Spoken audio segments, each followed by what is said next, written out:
네, 안녕하세요. 카이스트 물리학과 교수 김갑진입니다. 제가 여기 카이스트 홍보 동영상에 나온 이유는요. 최근에 저희가 이제 논문을 하나 썼습니다. 국제학술지 네이처의 논문을 써서 굉장히 좋은 저널이다 보니까 언론에 소개가 되었는데 언론에 전달되면서 약간의 오해가 있는 것 같아서 오늘 해명 영상을 카이스트 공식 유튜브로 찍기 위해서 나왔습니다. 일단 저희가 이제 쓴 논문은요. Signature of Longitudinal Spin Pumping in a Magnetic Phase Transition이라고 되어 있고요. 용어가 굉장히 어렵죠. 일반인들이 이제 이해하기 어렵기 때문에 상온 양자 스핀 펌핑이라는 키워드로 언론에 홍보가 되었고요. 그 키워드 때문에 약간의 오해가 이제 발생을 한 것 같습니다. 엄밀히 말씀을 드리면 저희가 한 거는 상온에서 발생하는 양자역학적 현상을 세계 최초로 발견한 것은 아닙니다. 그러니까 우리의 실생활에서 일어나는 양자역학적 현상은 이미 많이 있습니다. 여러분 핸드폰 그 반도체 이런 게 들어있잖아요. 그 반도체는 다 양자역학적 현상으로 작동을 하는 거고요. 저희가 이제 발견한 거는 거기서 일어나는 스핀 펌핑이라는 현상을 저희가 이제 발견하게 된 겁니다. 그 상온에서 나타나는 스핀 펌핑이라는 게 도대체 뭐고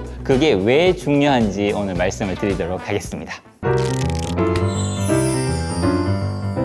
저는 이제 카이스트 물리학과에서 연구를 하고 있고요. 물리학과에서는 저희가 기초과학을 연구를 하고 있습니다. 기초과학 중에서도 제가 궁금해하는 거는 자석입니다. 자석이라는 거는 사실 우리 주변에 많이 있습니다. 전기를 꽂아서 돌아가는 것들 있잖아요. 예를 들어서 뭐 선풍기나 헤어 드라이어 같은 것들. 전기를 꽂아서 뭔가 움직이기 시작한다는 건 거기에 모터가 있다는 거거든요. 근데 그 모터가 돌아가기 위해서는 반드시 자석이 있어야 됩니다. 제가 예를 몇 개 보여드리겠습니다. 제가 사용하고 있는 핸드폰인데요. 핸드폰 안에도 당연히 자석이 이제 들어있습니다. 자석이 어디 들어있을까? 이거 볼 수 있는 방법은 요 필름이 있는데요. 요게 이제 자석을 표시해주는 필름입니다. 그래서 핸드폰에다가 이 자석을 이렇게 대보면요. 위에 하나가 표시가 되고요. 요 아래쪽에 하나가 표시가 됩니다. 여기 자석이 있다라는 얘기입니다. 위에 있는 건 뭐냐면 스피커가 있고요. 아래에 있는 건 뭐죠? 입에서 나오는 거, 마이크가 있죠. 그래서 스피커와 마이크는 자석이 있어야 된다. 아이폰 같은 경우는 여러분 충전하실 때 이렇게 대서 이렇게 충전하실 텐데 거기도 자석이 있습니다. 그래서 이렇게 보면 여기 표시가 되죠. 그래서 요게 이제 그 자석이 이렇게 동그랗게 들어 있고요. 요 모양을 이제 위치를 딱 잡기 위해서 이렇게 돼 있습니다. 예를 들면 또 이런 것도 있죠. 냉장고 자석. 그럼 이 냉장고 자석에는 어디가 N극이고 어디가 S극일까? 그냥 여기다 대보면 되겠죠? 자, 보이시나요?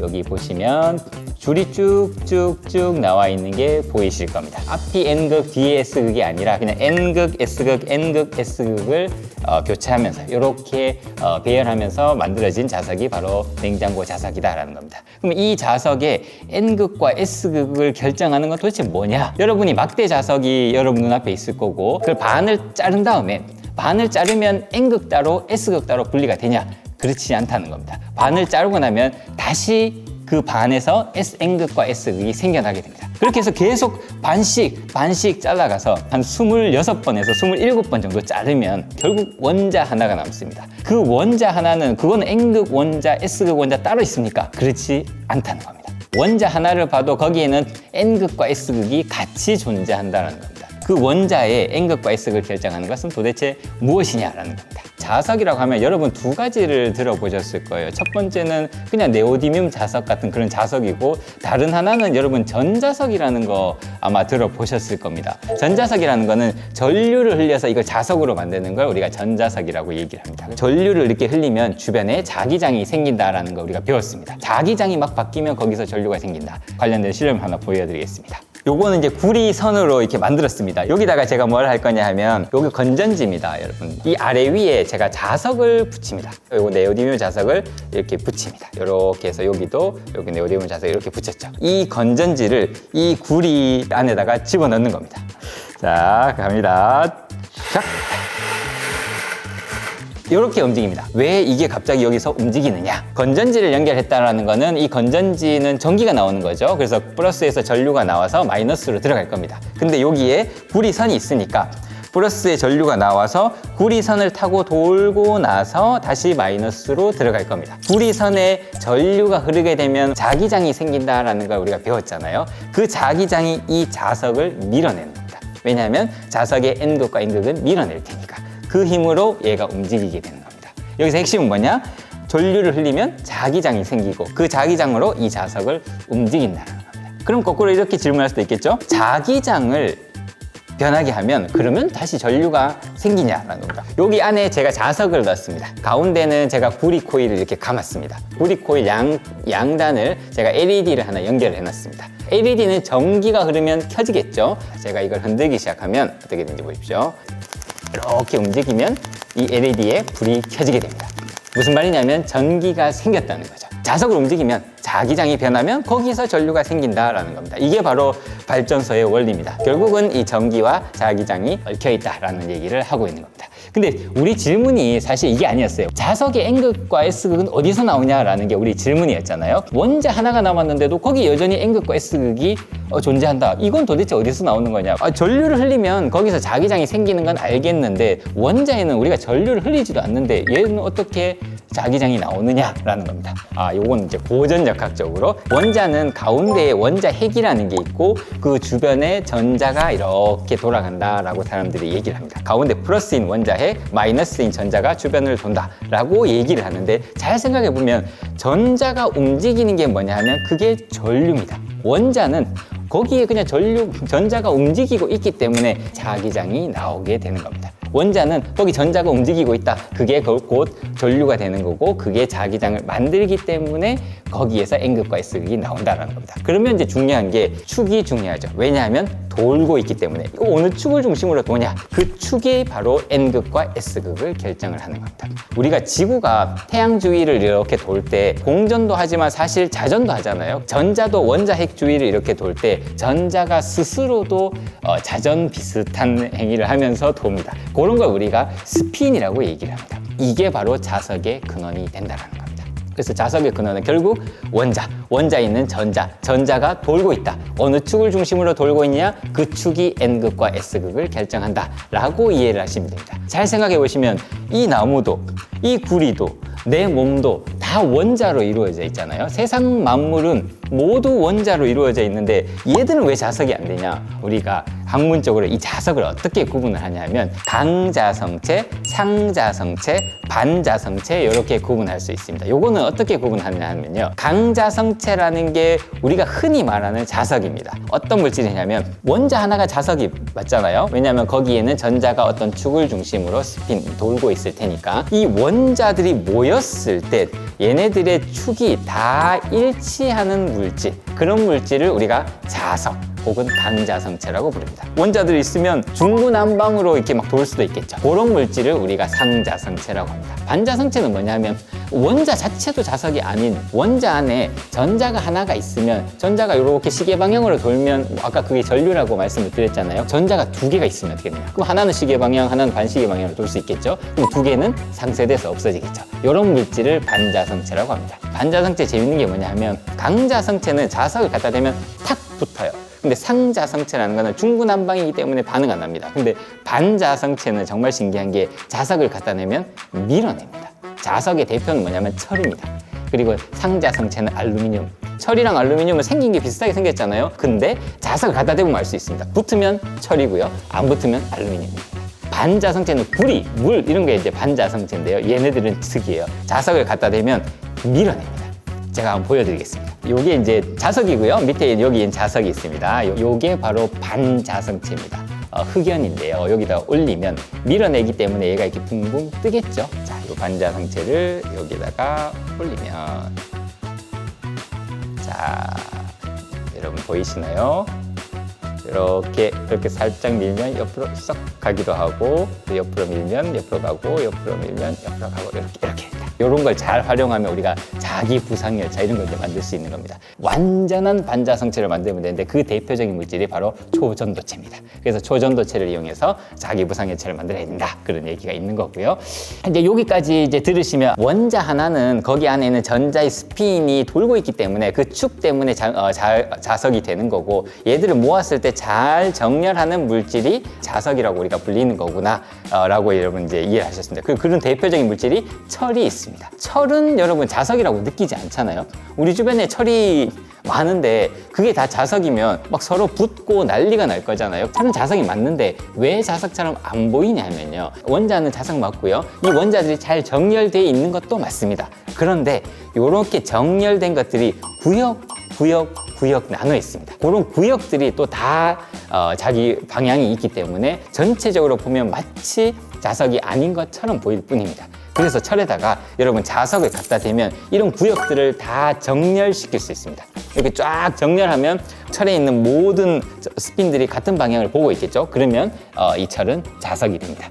그게 바로 여러분이 이제 초등학교 때 배웠던 클립입니다. 자석에다가 클립을 댔다가 자석을 떼고 이 클립을 가지고 다른 클립을 대면 붙어 올라오거든요. 왜냐하면 얘가 자석이 됐기 때문에. 제가 실험실에서 찍은 영상도 하나 있는데요. 그거 하나 보여드리겠습니다. 자석은 이렇게 검은색, 흰색이 이렇게 있고요. 그러니까 검은색과 흰색은 바라보는 방향이 다릅니다. 근데 여기에서 우리가 자석을 싹 갖다 대면 어떻게 되냐 하면 검은색이 이렇게 쭉 확장하면서 전체가 검게 됩니다. 위로 보는 방향도 있었고 아래로 보는 방향도 있었는데 자석을 딱 갖다 대면 모두 다 아래로 보는 방향으로 꽉 채워진다. 그러면 자석이 된다. 근데 이렇게 또 질문할 수가 있어요. 중구난방인 애들은 도대체 왜 중구난방이 되는 겁니까? 그건 왜 그러냐 하면요. 뜨거워서 그렇습니다. 여러분이 라면을 이렇게 끓이면 부글부글 끓으면 이렇게 막 중구난방이 되잖아요. 그러니까 그런 것처럼 온도를 올리게 되면 정렬되어 있는 것들도 다 자기 마음대로 움직이려고 하기 때문에 그 방향이 다 중구난방이 되는 겁니다. 우리는 뭐 보통 겨울에는 엄청 춥잖아요. 그러니까 춥다고 느끼지만 자석에게는 여전히 뜨겁습니다. 과학적으로 우리가 절대 온도라고 하는데요. 300켈빈에 해당하거든요. 마이너스 한 270도쯤 되면 아 이제 좀 춥구나 그러면서 이제 정렬을 시작합니다.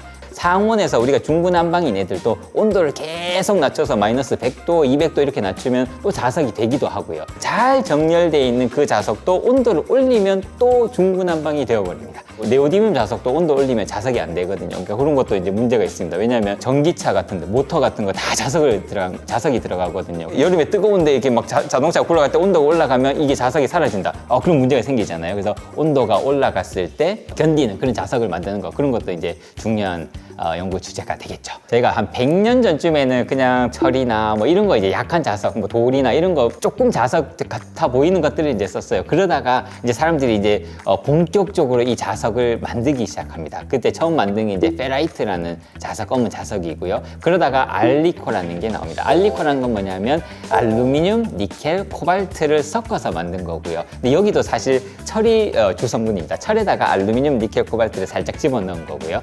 그게 이제 여러분이 쓰셨던 막대 자석 같은 겁니다. 그러다가 이제 1960년대, 70년대 오면서 코발트를 이용한 자석을 이렇게 만들고요. 근데 코발트에다가 그 사마륨 이런 걸 이제 섞는데요. 요건 이제 문제가 뭐였냐면 자석은 엄청 세지긴 하는데 이 코발트가 비싸요. 그래서 사람들이 싼 재료를 가지고 이제 자석을 만들자. 그래서 이제 사람들이 만들어낸 게 바로 여러분이 지금 쓰고 계시는 네오디뮴 자석입니다. 철에다가 붕소와 네오디뮴을 섞어서 만드는 그게 바로 네오디뮴 자석이고요. 그 네오디뮴 자석이 1980년대에 지금 개발이 됐고요. 아직까지 그 네오디뮴 자석보다 더 센 자석이 나오지 않고 있습니다.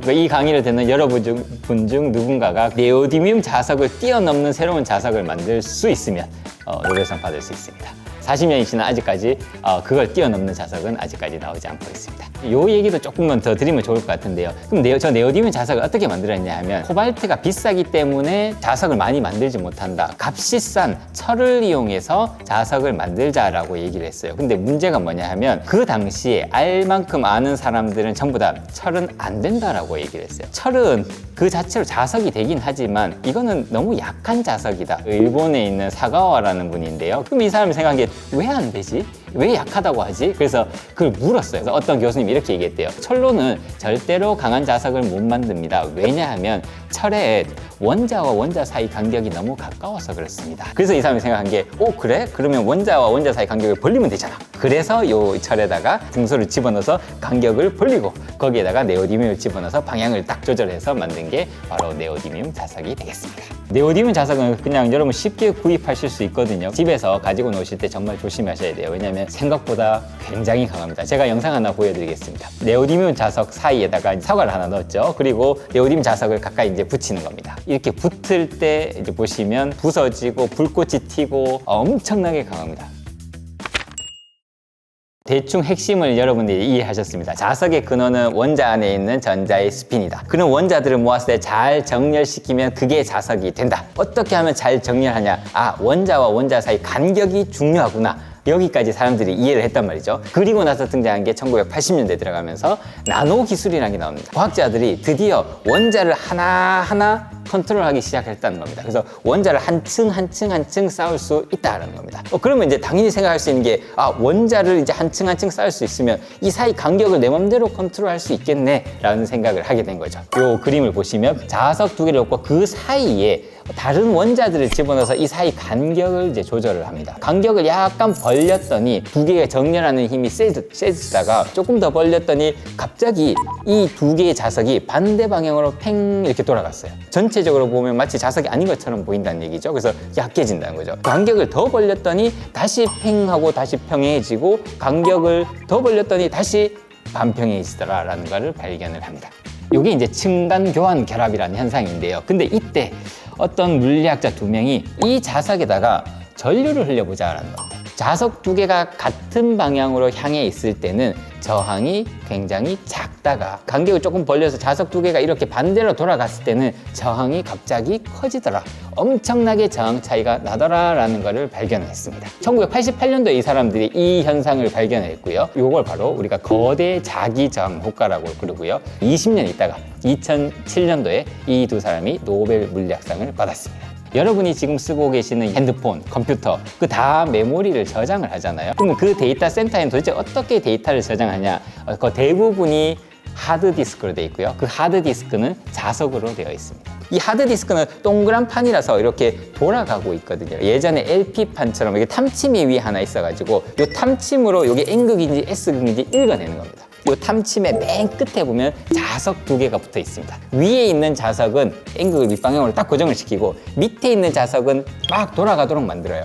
밑에가 N극이면 위에 있는 탐침의 자석이 N극이 되고 밑에가 S극이면 S극이 되고 이렇게 돌아가는 겁니다. 그러면 어떻게 되냐 하면 두 개의 자석 방향이 같았다가 반대가 됐다가 같았다가 반대되겠다가 즉 평행이 됐다가 반평행이 됐다가 평행이 됐다가 반평행이 됐다가 하는 겁니다. 자석 두 개가 평행일 때랑 반평행할 때 저항이 바뀐다라는 걸 발견한 사람이 그 사람들이거든요.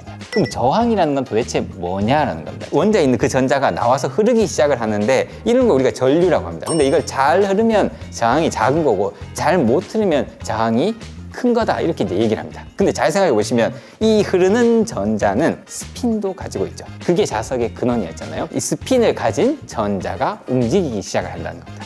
자석 두 개가 평행할 때와 반평행할 때 무슨 차이가 있느냐? 물질은 똑같은 상태에서 그냥 방향만 이렇게 바뀌는 거죠. 그래서 방향 바뀌면 뭐가 달라지냐 하면 여기 전류를 흘린 거죠. 전류를 흘렸다는 거는 전자가 이동을 했다는 겁니다. 근데 두 개의 방향이 같다라는 건 무슨 말이냐면 거기 있는 전자의 스핀의 방향이 같다라는 겁니다. 그렇기 때문에 같은 스핀을 가진 애들은 첫 번째 층을 통과해서 두 번째 층으로 잘 갈 텐데 자석의 방향이 반대면 그 전자의 스핀의 방향이 반대이기 때문에 잘 못 들어간다. 그래서 전자가 첫 번째 층에서 두 번째 층으로 못 간다. 전자가 못 가니까 저항이 커지는 겁니다. 이게 바로 거대 자기저항 효과라는 그 발견의 의미가 되고요. 그때부터 사람들이 깨달았습니다. 전류라는 거는 전자의 흐름인데 전자는 스핀도 가지고 있다.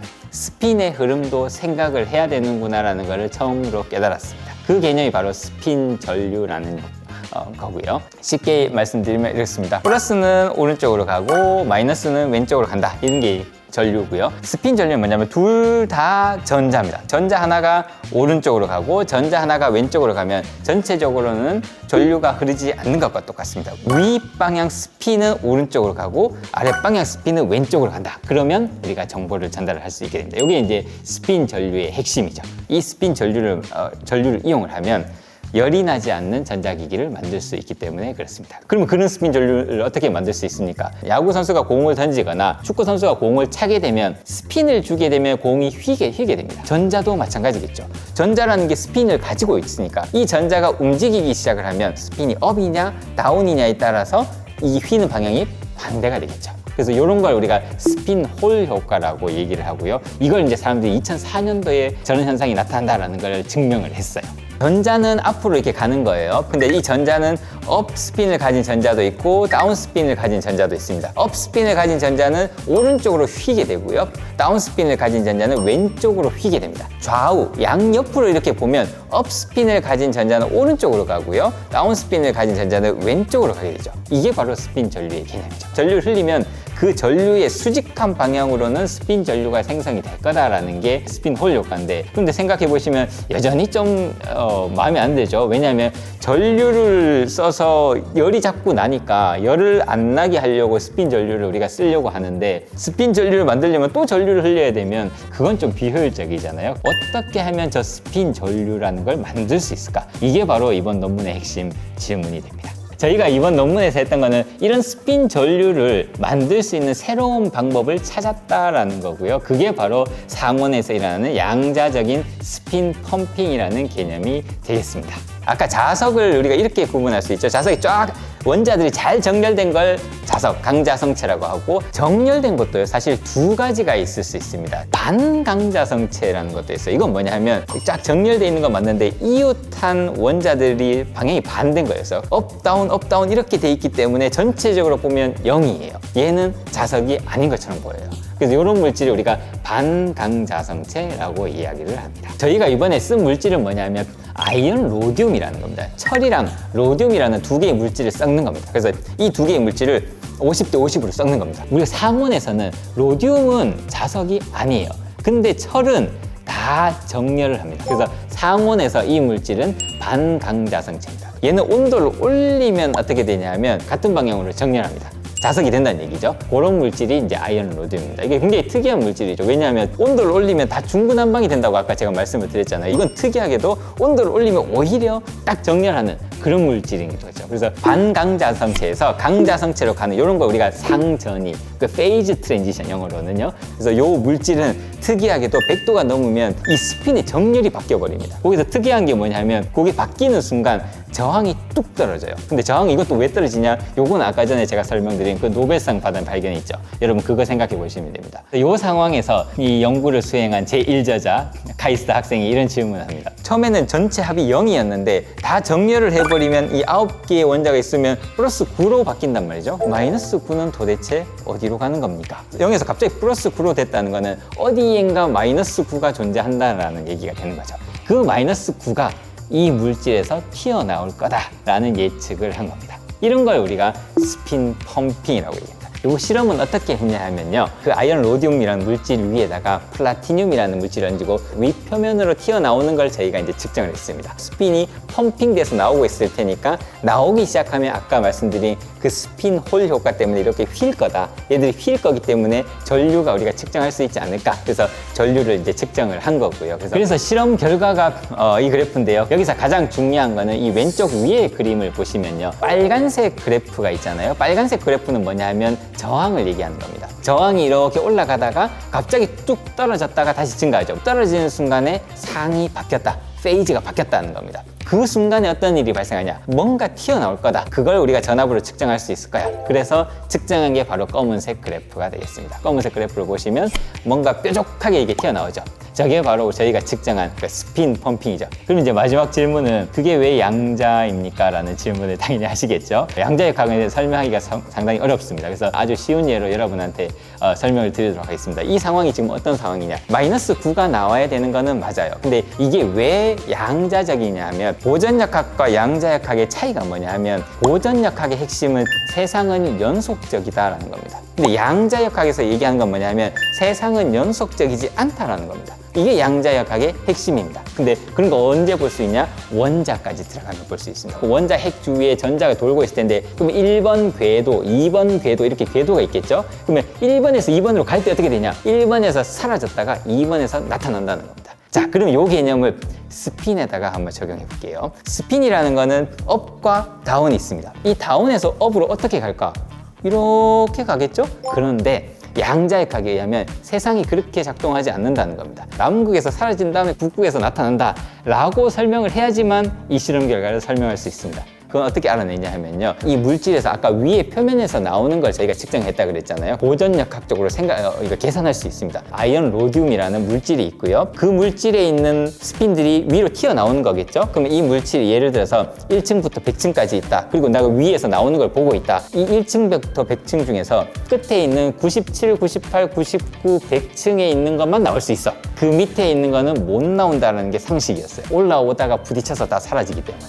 저희가 측정을 해보니까 30층, 40층에서 다 나온다는 겁니다. 이거 어떻게 설명을 해야 되냐? 설명이 안 된다는 겁니다. 이걸 설명할 수 있는 유일한 방법은 뿅 사라졌다가 뿅 나타났다. 그걸로밖에 이제 설명이 안 된다는 거고요. 이 스핀들이 어떻게 부딪히는데도 계속 나올 수 있을까? 그건 이렇게 생각해 보시면 되는데요. 팽이가 많이 있는데 이 팽이 사이에다가 내가 팽이를 하나 집어넣는 겁니다. 이 팽이가 평행한 팽이를 집어넣으면 퉁퉁퉁 부딪혀서 이렇게 한참을 갈 수 있겠죠? 지금 이 서 있는 팽이들에다가 눕혀 있는 팽이를 여기다 집어넣으면 어떻게 되냐 하면 이 시스템이 망가지면서 거기서 딱 멈추게 됩니다. 그래서 생각해 보시면 남극에서 적도를 거쳐서 북극으로 가면 이 적도에 갔을 때는 무조건 수직이어야 되잖아요. 근데 남극에서 뿅 사라졌다 북극에서 나타나면 얘들은 항상 평행할 수밖에 없죠. 그렇기 때문에 멀리 갈 수 있다는 겁니다. 이게 이제 저희가 발견을 한 거고요. 그래서 오늘 강의를 제가 한번 정리를 드리면 핵심은 이거예요. 자석의 근원을 탐구하다 보니까 자석의 근원이라는 게 원자 안에 있는 전자의 스핀이더라. 근데 그 스핀을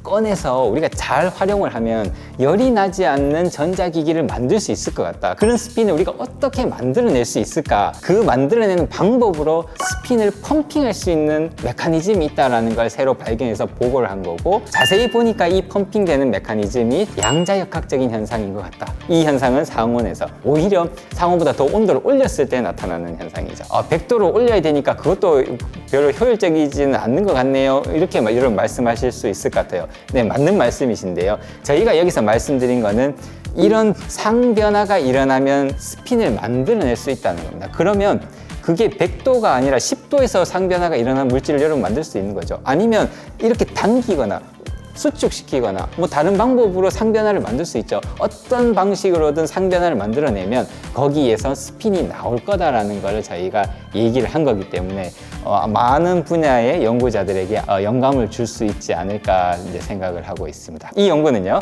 상온 양자 스핀 펌핑이고요. 상온에서 나타나는 양자적 스핀 펌핑이라는 현상을 최초로 발견했다라는 의미가 있을 수 있을 것 같습니다.